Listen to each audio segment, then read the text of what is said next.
Are you worried that your relationship is in trouble?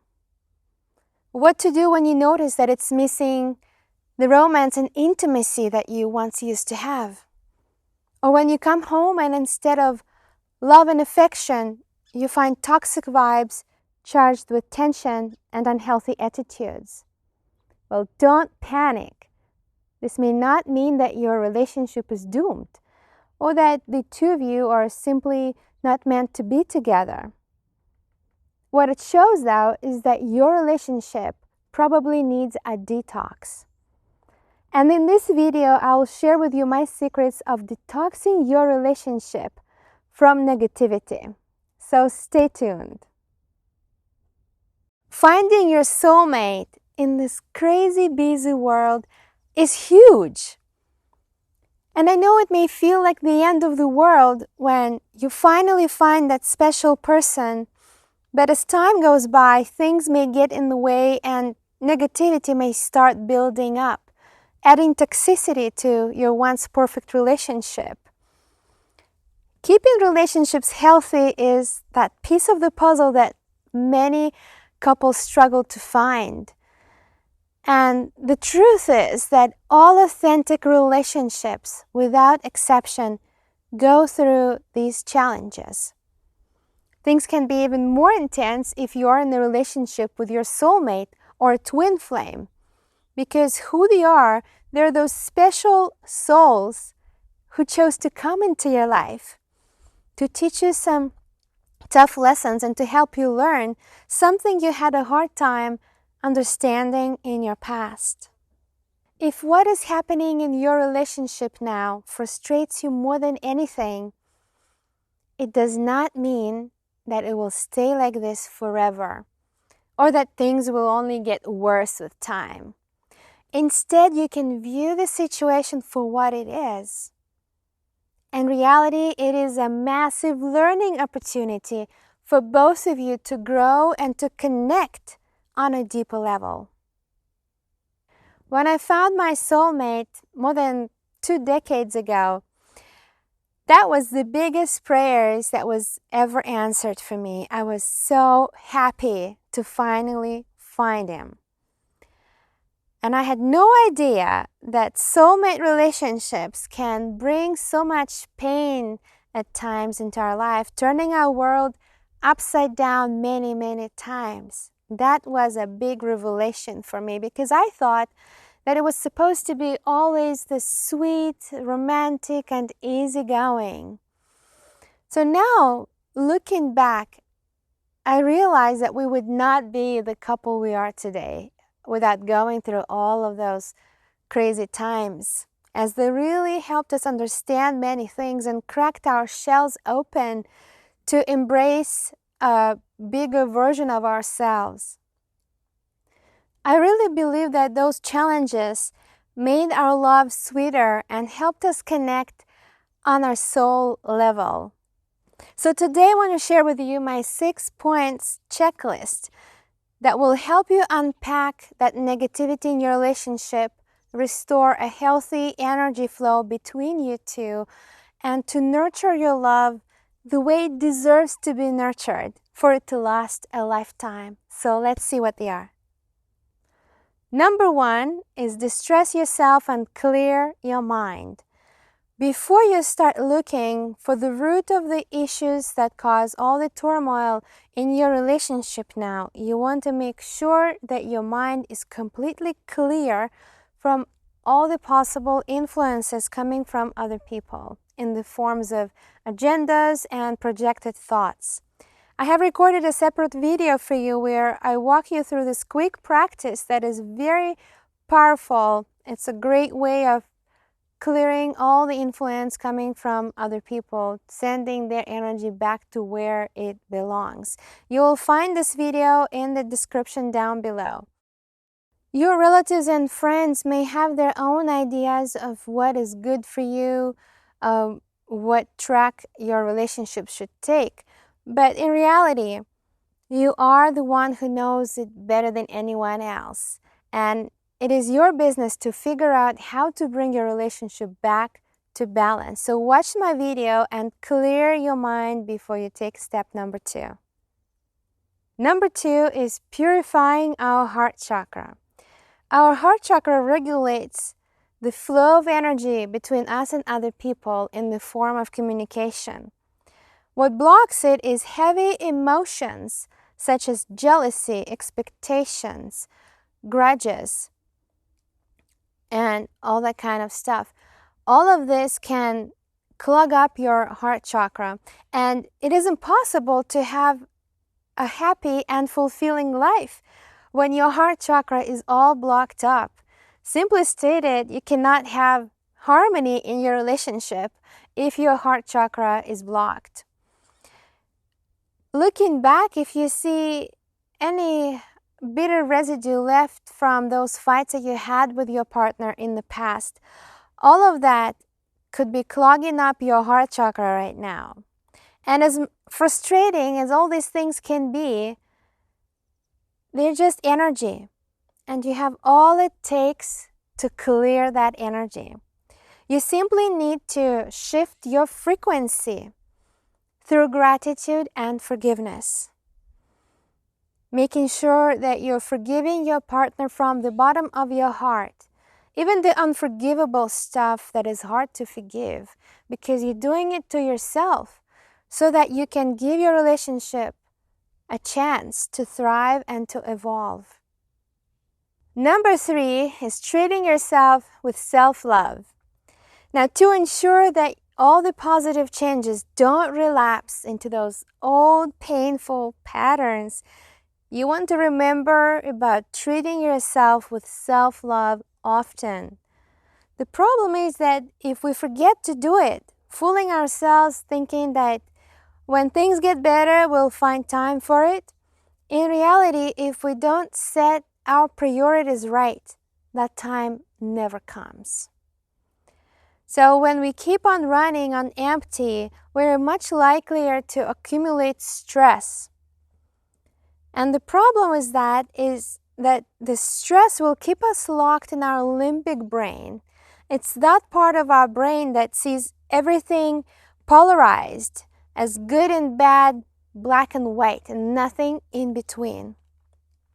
So when we operate from that mode, trying to talk to our partner, we're more likely to get triggered and to say things that will damage our relationship.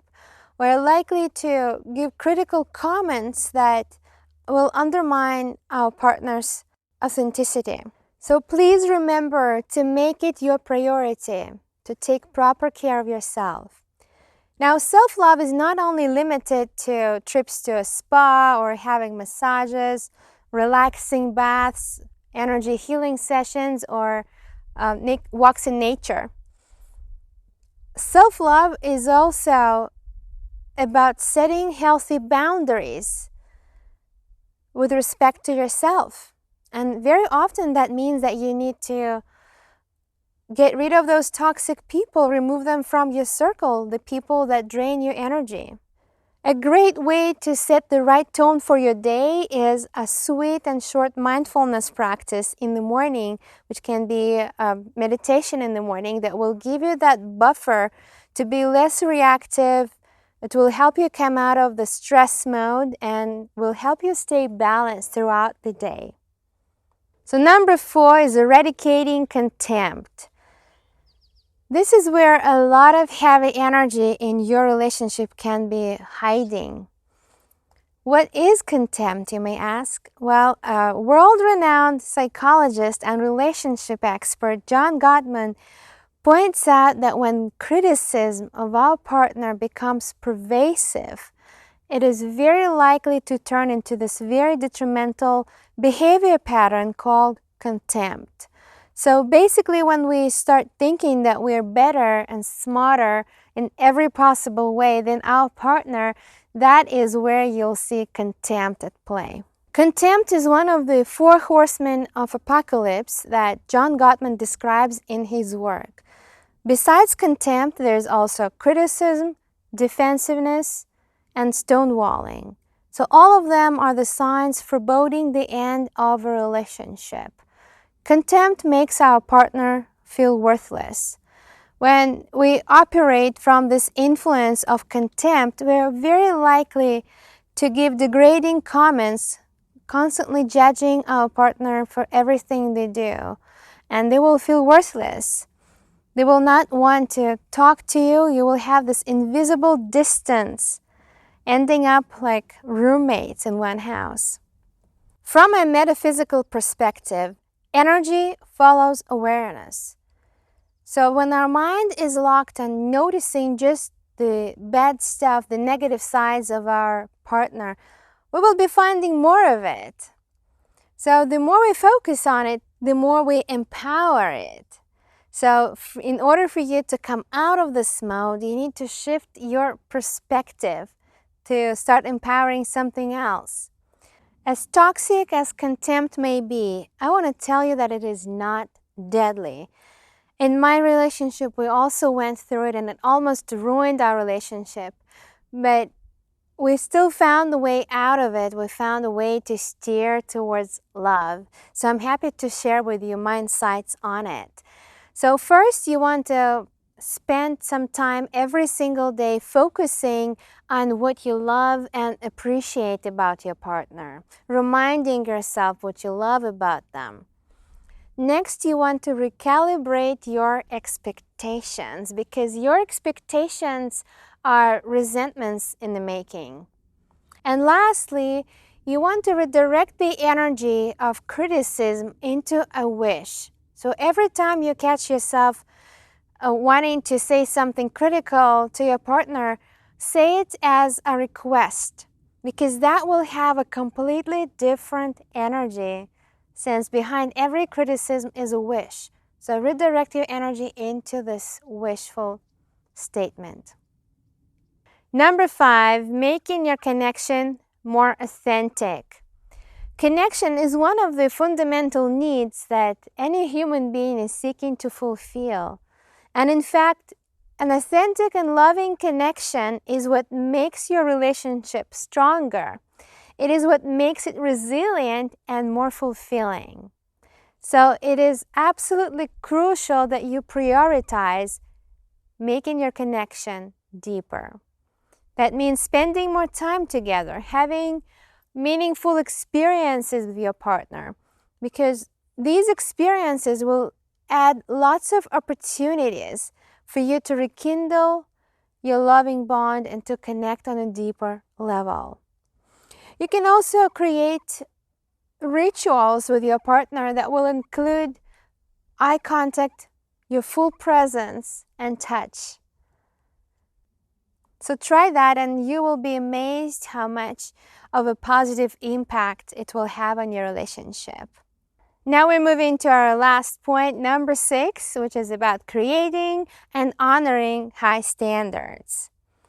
High standards are crucial and they will determine the longevity of a relationship. Because when you have them in place, these high standards will help you sail through any rocky times without losing your love. So when things hit the fan, you will have to do less of a cleanup. So now let's see what they are. Be respectful of each other at all times, eliminating any unhealthy, toxic attitudes. Never attack your partner's shortcomings, because their shortcomings is something that they cannot change. Instead, you want to focus on their behavior, which they can change. Be honest and loyal at all times, as you always want to be an example of how you want to be treated. Always talk about important matters from a neutral state of mind. If you notice that your partner's words irritate you, well, that is a sign that you need to take your time to calm down, to find that inner balance so you can re-engage in your conversation from a neutral place. Make authenticity your priority. Don't be afraid to be vulnerable, because vulnerability is what also helps our connection to deepen. If you promise something, make sure that you keep your promise. If you're not 100% sure that you can deliver on your promise, it's best not to mention it at all. So always stay true to your word so it can empower your trust. So that's it. There you have it, my 6 points for detoxing your relationship from negativity. I hope it helps, and I hope that you can strip away all the stuff that drags your relationship down and to rekindle your love. Many blessings to you.